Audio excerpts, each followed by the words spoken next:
Hey everybody, welcome back to our chapter book read along. This is our last one for Harry Potter and the Sorcerer's Stone. I hope you have enjoyed this book as much as I have. Well, we will start it as we usually do. If you are watching this with someone, feel free to pause and talk about some of the important points. There's a lot of them now that we're near the end, or some of your favorite parts of the story. So, here goes Annie's quick review. Harry Potter is the boy who lived. He was attacked by an evil dark wizard named Voldemort when he was just a baby. Sadly, his parents died, but he survived somehow. We don't know how. He had to go live with his not evil, but very not nice aunt, uncle, and cousin, the Dursleys. They are muggles, which means they're non-magic folk. They really were just not nice to Harry at all.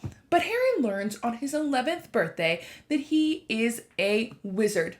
His new friend Hagrid took him to Diagon Alley, Gringotts Wizard Bank, and then gave him his ticket for the Hogwarts Express. Hogwarts is a school for witchcraft and wizardry. Harry goes there, gets sorted into Gryffindor House, and then meets a few good friends, Ron Weasley and Hermione Granger. They are learning all about how to be good witches and wizards, and Harry even joined the Quidditch team. Now, there's also quite the mystery that is happening this year. Harry, Hermione, and Ron accidentally ran into a three-headed dog that was guarding a trap door. They find out that what it is guarding has to do with a man named Nicholas Flamel. Nicholas Flamel created the only known Sorcerer's Stone. The Sorcerer's Stone can create a potion called the Elixir of Life, which helps the drinker live forever. And it turns a lot of things into gold, so that's pretty cool. Well, someone clearly wants to steal it, so it's being kept safe in Hogwarts by a three-headed dog and many other enchantments created by the professors.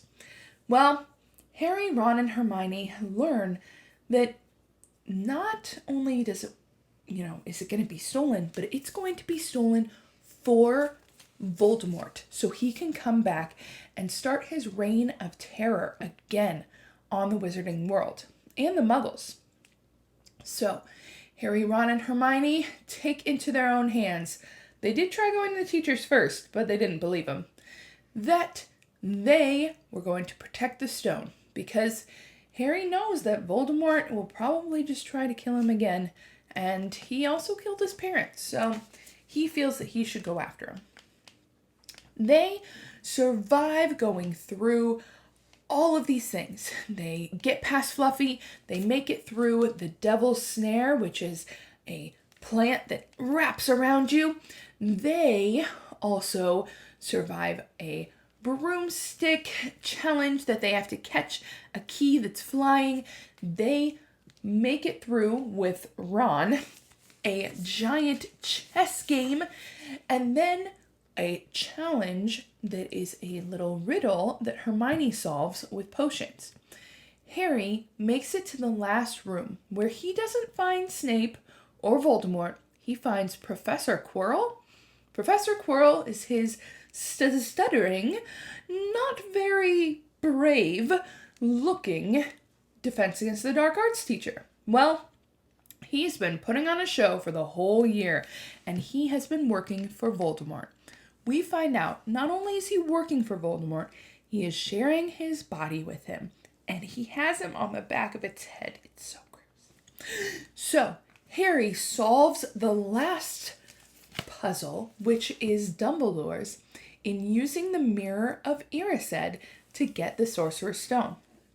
He survives, at least we think, the attack from Quirrell and Voldemort, and we just left Harry where he was passing out after him and Quirrell were getting into it, and we will see what happens next in Chapter 17, The Man with Two Faces.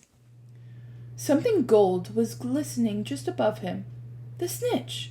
He tried to catch it, but his arms were too heavy. He blinked. It wasn't the snitch at all. It was a pair of glasses. How strange. He blinked again. The smiling face of Albus Dumbledore swam into view above him. "Good afternoon, Harry," said Dumbledore. Harry stared at him. Then he remembered. "Sir, the stone! It was Quirrell. He's got the stone, sir, quick!" "Calm yourself, my dear boy. You are a little behind in the times," said Dumbledore. "Quirrell does not have the stone." "Then who does? Sir, Harry, please relax, or Madame Pomfrey will have me thrown out." Harry swallowed and looked around him. He realized he must be in the hospital wing. He was lying in a bed with white linen sheets, and next to him was a table piled high with what looked like half the sweet shop. "Tokens from your friends and admirers," said Dumbledore, beaming. "What happened down in the dungeons between you and Professor Quirrell is a complete secret. So, naturally, the whole school knows. I believe your friends Misters Fred and George Weasley were responsible for trying to send you a lavatory seat. No doubt they thought it would amuse you. Madame Pomfrey, however, felt it might be not very hygienic and confiscated it." "How long have I been here?" 3 days. Mr. Ronald Weasley and Miss Granger will be most relieved you have come round. They have been extremely worried." "But, sir, the stone!" "I see you are not to be distracted. Very well, the stone. Professor Quirrell did not manage to take it from you. I arrived in time to prevent that, although you were doing very well on your own, I must say." "You got there? You got Hermione's owl?" "We must have crossed in midair. No sooner had I reached London than it became clear to me that the place I should be was the one I had just left. I arrived just in time to pull Quirrell off of you." "It was you!" "I feared I might be too late." "You nearly were. I couldn't have kept him off the stone much longer." "Not the stone, dear boy, you. The effort involved nearly killed you. For one terrible moment there I was afraid it had. As for the stone, it has been destroyed." "Destroyed?" said Harry blankly. "But your friend, Nicholas Flamel." "Oh, you know about Nicholas," said Dumbledore, sounding quite delighted. "You did do the thing properly, didn't you? Well, Nicholas and I have had a little chat, and agreed it's all for the best." "But that means he and his wife will die, won't they?" "They have had enough elixir stored to set their affairs in order, and then, yes, they will die." Dumbledore smiled at the look of amazement on Harry's face. "To one as young as you, I'm sure it seems incredible. But to Nicholas and Pernelli, it really is like going to bed after a very, very long day. After all, to a well-organized mind, death is but the next great adventure. You know, the stone was really not such a wonderful thing. As much money and life as you could want, the two things most human beings would choose above all. The trouble is, humans do have a knack of choosing precisely those things which are worst for them." Harry lay there, lost for words. Dumbledore hummed a little and smiled at the ceiling. "Sir," said Harry, "I've been thinking, sir, if the stone's gone, you know who." "Call him Voldemort, Harry. Always use the proper name for things. Fear of a name increases fear of the thing itself." "Yes, sir. Well, Voldemort's going to try other ways of coming back, isn't he? He hasn't gone, has he?" "No, Harry, he has not. He is still out there somewhere, perhaps looking for another body to share. Not being truly alive, he cannot be killed. He left Quirrell to die. He shows just as little mercy to his followers as his enemies. Nevertheless, Harry, whilst you may have only delayed his return to power, it will merely take someone else who is prepared to fight what seems a losing battle next time. And if he is delayed again and again, why, he may never return to power." Harry nodded, but stopped quickly, because it made his head hurt. Then he said, Sir, there are some other things I'd like to know, if you can tell me. Things I want to know the truth about. The truth? Dumbledore sighed. It is a beautiful and terrible thing, and should therefore be treated with great caution. However, I shall answer your questions unless I have a very good reason not to, in which case I beg you'll forgive me. I shall not, of course, lie.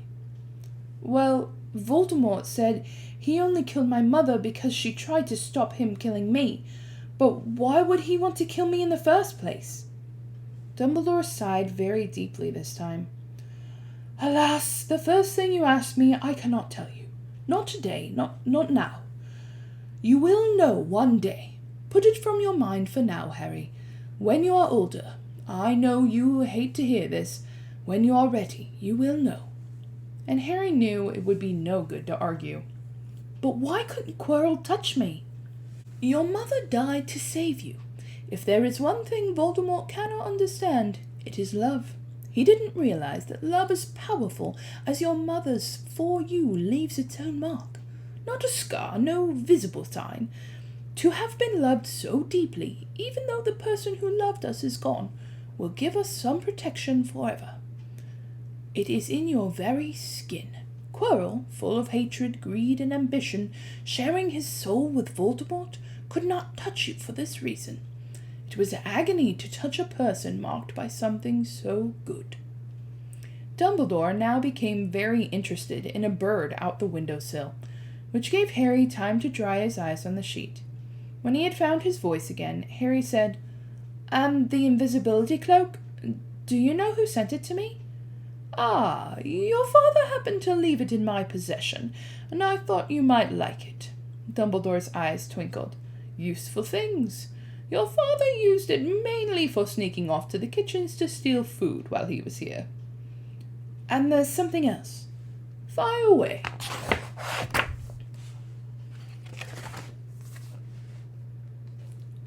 Quirrell, said Snape. Professor Snape, Harry. Yes, him. Quirrell said he hates me because he hated my father. Is that true? Well, they did rather detest each other, not unlike yourself and Mr. Malfoy. And then your father did something Snape could never forgive. What? He saved his life. What?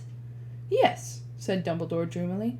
Funny the way people's minds work, isn't it? Professor Snape couldn't bear being in your father's debt. I do believe he worked so hard to protect you this year because he felt that would make him and your father quits. Then he could go back to hating your father's memory in peace. Harry tried to understand this, but it made his head pound, so he stopped. And, sir, there's one more thing. Just the one?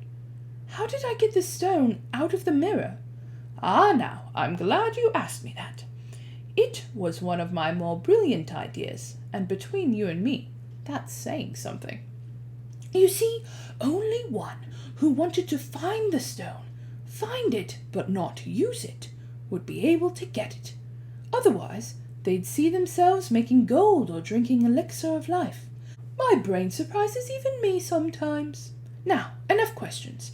I suggest you make a start on these sweets. Ah, Betty Bott's every flavour beans. I was unfortunate enough in my youth to come across a vomit-flavoured one, and since I'm afraid I've rather lost my liking for them. But I think I'll be safe with a nice toffee, don't you? He smiled and popped the golden brown bean into his mouth. Then he choked and said, Alas! Earwax! Madame Pomfrey, the matron, was a nice woman, but very strict.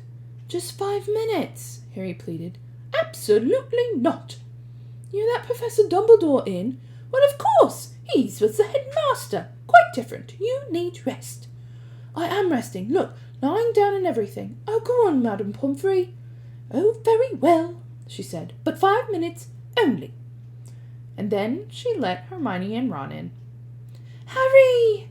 Hermione looked ready to fling her arms around him again, but Harry was glad she held herself in, as his head was still very sore. Oh, Harry, we were sure you were going to... Dumbledore was so worried. The whole school's talking about it, said Ron. What really happened? It was one of those rare occasions when the true story was even more strange and exciting than the wild rumors.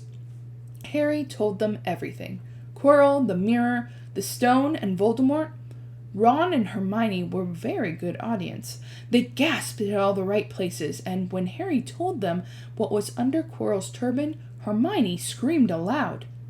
"So the stone's gone," said Ron finally. "Philomel just going to die?" "That's what I said. But Dumbledore thinks that, what was it? To the well-organized mind, death is but the next great adventure."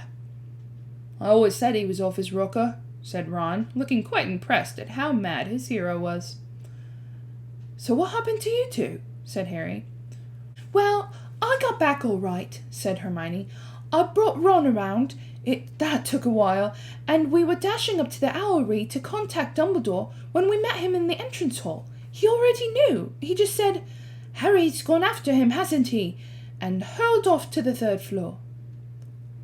"Do you think he meant you to do it?" said Ron, "sending you your father's cloak and everything." "Well," Hermione exploded, "if he did, I mean to say, that's terrible. You could have been killed." "No, it isn't," said Harry thoughtfully. "He's a funny man, Dumbledore. I think he sort of wanted to give me the chance.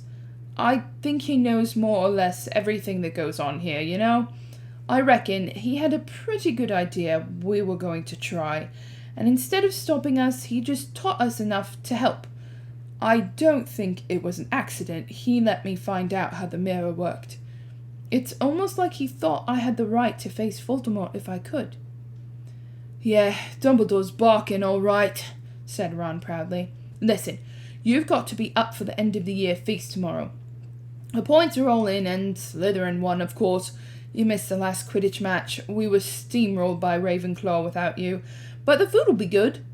At that moment, Madame Pomfrey bustled over. "You've had nearly 15 minutes. Now, out!" she said firmly. After a good night's sleep, Harry felt nearly back to normal. "I want to go to the feast," he told Madame Pomfrey, as she straightened his many sweet boxes. "I can't I?" "Professor Dumbledore says you are to be allowed to go," she said sniffily, as though in her opinion Professor Dumbledore didn't realize how risky feasts could be. "And you have another visitor." "Oh, good. Who is it?" said Harry. Hagrid slid through the door as he spoke. As usual, when he was indoors, Hagrid looked too big to be allowed. He sat down next to Harry, took one look at him, and burst into tears. "It's all my ruddy fault," he sobbed, his face in his hands. "I told the evil git how to get past Fluffy. I told him. It was the only thing he didn't know, and I told him you could have died. All for a dragon egg. I'll never drink again. I should be chucked out and made to live as a muggle." "Hagrid," said Harry, shocked to see Hagrid shaking with grief and remorse, great tears leaking onto his beard. "Hagrid, he'd have found out somehow. This is Voldemort we're talking about. He'd have found out even if you hadn't told him." "You could have died," sobbed Hagrid, "and don't say the name." "Voldemort," Harry bellowed, and Hagrid was so shocked he stopped crying. "I've met him, and I'm calling him by his name. Please cheer up, Hagrid. We saved the stone. It's gone. He can't use it. Have a chocolate frog. I've got loads." Hagrid wiped his nose with the back of his hand and said, "That reminds me. I got you a present." "It's not a stout sandwich, is it?" said Harry anxiously, and at last Hagrid gave him a weak chuckle. "Nah, Dumbledore gave me the day off yesterday to fix it. Of course, he shouldn't have sacked me instead. Anyway, got you this." It seemed to be a handsome, leather-covered book. Harry opened it curiously. It was full of wizard photographs. Smiling and waving at him from every page were his mother and father. "Sent owls off to all your parents' old school friends, asking for photos. Knew you didn't have any. Do you like it?" Harry couldn't speak, but Hagrid understood.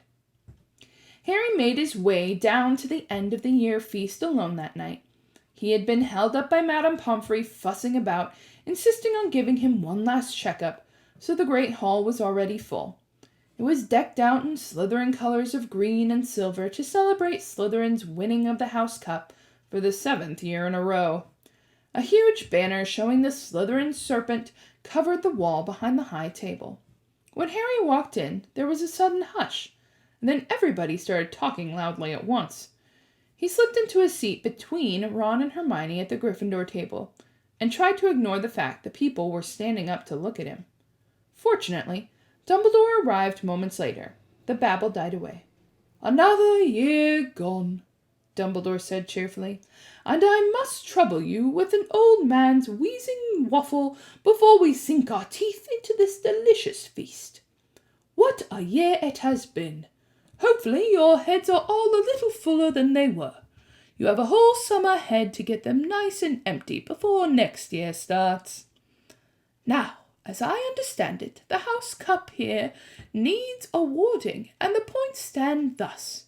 In 4th place, Gryffindor, with 312 points. In 3rd, Hufflepuff, with 352. Ravenclaw have 426, and Slytherin 472. A storm of cheering and stamping broke out from the Slytherin table. Harry could see Draco Malfoy banging his goblet on the table. It was a sickening sight. "Yes, well done, Slytherin," said Dumbledore. "However, recent events must be taken into account." The room went very still. The Slytherin's smiles faded a little. "Ahem," said Dumbledore. "I have a few last-minute points to dish out. Let me see. Yes. First, to Mr. Ronald Weasley." Ron went purple in the face. He looked like a radish with a bad sunburn. "For the best played game of chess Hogwarts has seen in many years, I award Gryffindor House 50 points." Gryffindor cheers nearly raised the bewitched ceiling. The stars overhead seemed to quiver. Percy could be heard telling the other prefects, "My brother, my youngest brother, got past McGonagall's giant chess set." At last there was silence again. "Second, to Miss Hermione Granger, for the use of cool logic in the face of fire, I award Gryffindor House 50 points." Hermione buried her face in her arms. Harry strongly suspected she burst into tears. Gryffindors up and down the table were beside themselves. They were 100 points up. "Third, to Mr. Harry Potter," said Dumbledore. The room went deadly quiet. "For pure nerve and outstanding courage, I award Gryffindor House 60 points." The din was deafening. Those who could add up while yelling themselves hoarse knew that Gryffindor had 472 points, exactly the same as Slytherin. They had drawn for the House Cup. If only Dumbledore had given Harry just one more point. Dumbledore raised his hand. The room gradually fell silent. "There are all kinds of courage," said Dumbledore, smiling. "It takes a great deal of bravery to stand up to your enemies, but just as much to stand up to your friends. I therefore award 10 points to Mr. Neville Longbottom." Someone standing outside the Great Hall might have well thought some sort of explosion had taken place. So loud was the noise that erupted from the Gryffindor table.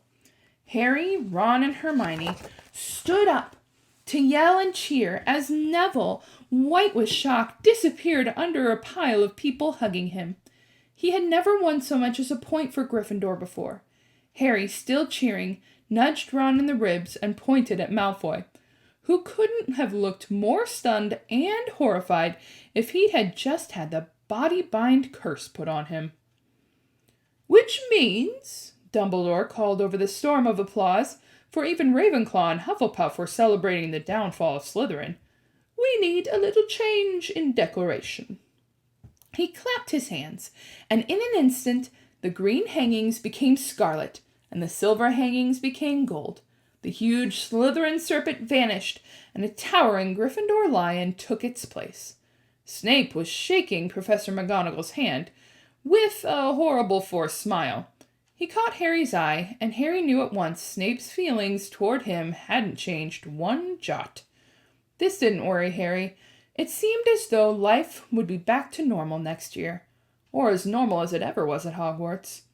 It was the best evening of Harry's life, better than winning at Quidditch, or Christmas, or knocking out mountain trolls. He would never, ever forget tonight. Harry had almost forgotten that the exam results were still to come, but come they did. To their great surprise, both he and Ron passed with good marks. Hermione, of course, came top of the year. Even Neville scraped through, his good herbology mark making up for his abysmal potions one. They had hoped that Goyle, who was almost as stupid as he was mean, might be thrown out, but he had passed too. It was a shame, but Ron said you couldn't have everything in life. And suddenly, their wardrobes were empty. Their trunks were packed. Neville's toad was found lurking in the corner of the toilets. Notes were handed out to all the students, warning them not to use magic over the holidays. "I always hope they'll forget these," said Fred Weasley sadly. Hagrid was there to take them down to the fleet of boats that sailed across the lake. They were boarding the Hogwarts Express, talking and laughing as the countryside became greener and tidier, eating Bertie Bott's every flavor beans as they sped across Muggle towns, pulling up their wizard robes and putting on jackets and coats, pulling into platform 9 3/4 at King's Cross Station. It took quite a while for them all to get off the platform.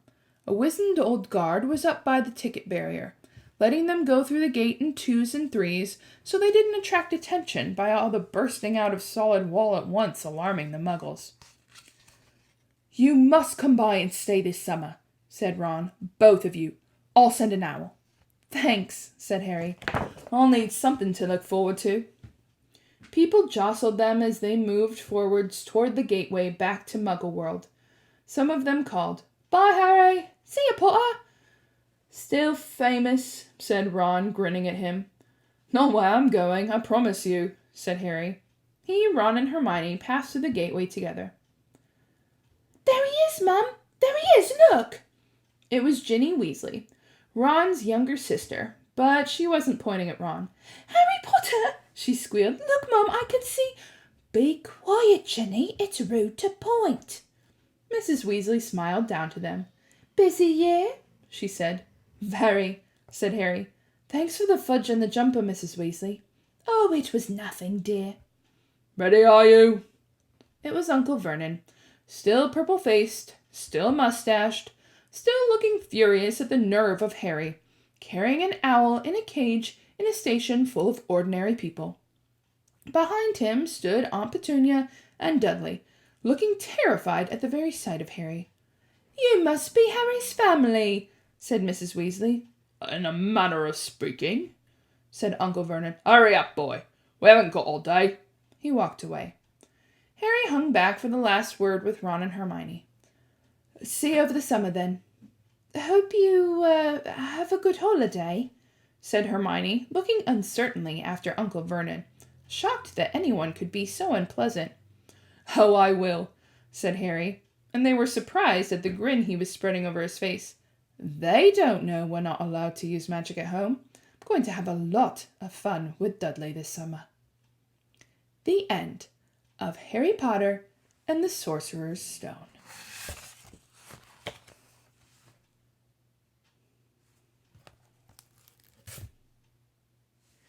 And there it is, the end of Harry Potter and the Sorcerer's Stone. I hope you've enjoyed this book as much as I have, and I am so excited to do our last question discussion with this chapter. So, where does Harry wake up at? Where was he? He was in the hospital wing. So, at Hogwarts, they have a whole room. You know, when you went to school, they'd have like a nurse's station or a nurse had a little office. This one was a whole wing. Of course, I mean, if you put that many underage wizards in a castle, accidents are bound to happen. What happened to the Sorcerer's Stone? So first, Harry saved it from Voldemort. Voldemort and Quirrell did not get the stone. And then Dumbledore and Nicholas Flamel decided that they were going to destroy it. It's too dangerous to have out there in the world, especially if Voldemort is trying to get it. What does Harry learn about Snape from Dumbledore? So as we remember, this whole year, Harry thought that Snape was, the one who was going after this stone because he was so mean to Harry, and it looked like he was trying to curse him at the Quidditch match. Ended up being Quirrell. But they found out that Snape and Harry's father really did not get along, at all. But in the end, Harry's father saved Snape. He saved his life from something.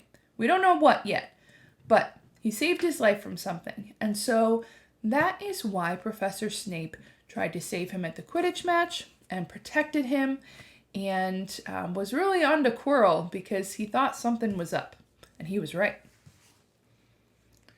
What else does Harry learn from Dumbledore? A few things, doesn't he? So, do we finally learn who brought Harry the invisibility cloak at Christmas? Yes, it was Dumbledore. So he was borrowing it from Harry's father at the time that sadly Voldemort attacked. So he had that cloak and was promised to give it back to Harry when he was old enough. Another thing is he figured out why Quirrell couldn't touch him. So Harry had the protection of his mother, who sacrificed herself to protect Harry at all costs. And so even with that love and full sacrifice, that is what protected Harry even years after her death. Pretty cool. So we finally get back to Ron and Hermione, and we learn that they are both all right, and that they ran into Dumbledore on their way out of the passageways and all those things. And then when they get to the final feast, we learn something else. Who originally won the House Cup? It was Slytherin. But Dumbledore does something, doesn't he? He's a tricky guy, isn't he? He gives points to Harry, Ron, Hermione, and then Neville for standing up to his friends. And who wins? Gryffindor! Gryffindor wins the House Cup in the end. So the last question I have is, Harry's probably not going to be too excited to go back to the Dursleys, but he thinks he's going to have an okay summer. Why does Harry say that he thinks the summer will be all right? Because Dudley doesn't know he is not supposed to use magic outside of school. So, that is Harry Potter and the Sorcerer's Stone. I hope you've enjoyed this story and you join us for our next one. We will have a little Zoom review and kind of book party now that we've finished it in a few days. So I'll send you all that link. Thanks, everyone. Bye.